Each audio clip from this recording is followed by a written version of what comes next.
20 aral na nagpapayaman sa buhay. Una, ang tunay na kayamanan ay nagmumula sa mga karanasan, hindi sa mga material na bagay. Pangalawa, ang pagkilos ang nagdudulot ng kaliwanagan. Hindi mo mababago ang buhay sa pag-iisip lang. Kailangang kumilos ka. Pangatlo, ang iyong pag-iisip ang humuhubog sa uri ng buhay na iyong nararanasan. Apat, ang kaligayahan ay nasa loob mo lang. Ang paghahanap nito sa labas ay hahantong lamang sa dalamhati. 5, ang tanging totoong oras na meron ka ay ngayon. Ang kahapon ay lumipas na, kaya kalimutan mo na yun. Pang-anim, maging matalino sa paghingi ng payo. Hindi lahat ay karapat-dapat na maging gabay mo. 7, kung may isang bagay kang dapat bitawan, bitawan mo ang ego mo. Pang-8, ang pasasalamat ay nagpapaganda at nagpapabuti sa buhay, kaya lagi tayong magpapasalamat sa ating Poong may kapal. 9, hindi mo laging nakakalimutan ang masasamang alaala. Natututo ka lang na hindi na ito alalahanin. Pang-10, ang tagumpay ay hindi nasusukat sa kung ano ang mayroon ka, kundi kung gaano mo kagaling gamitin ang mga ito.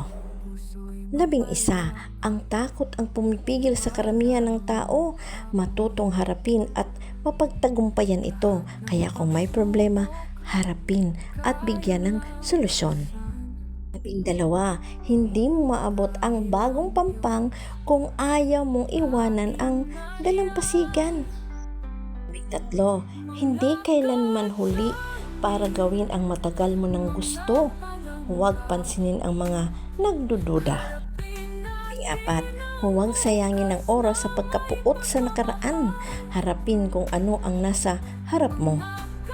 15, ipinapakita ng mga tao sa iyo ang sarili nilang takot.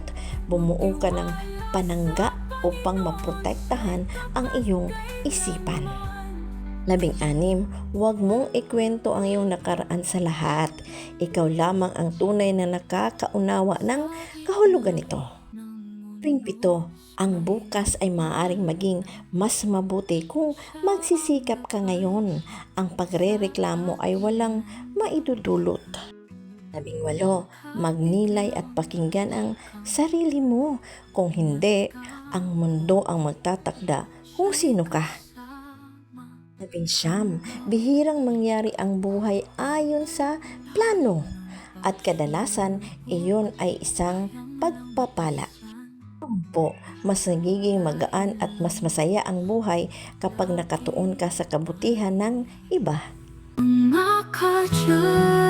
Naka-journey mga palangga, to God be all the glory. Bye! Bukas na may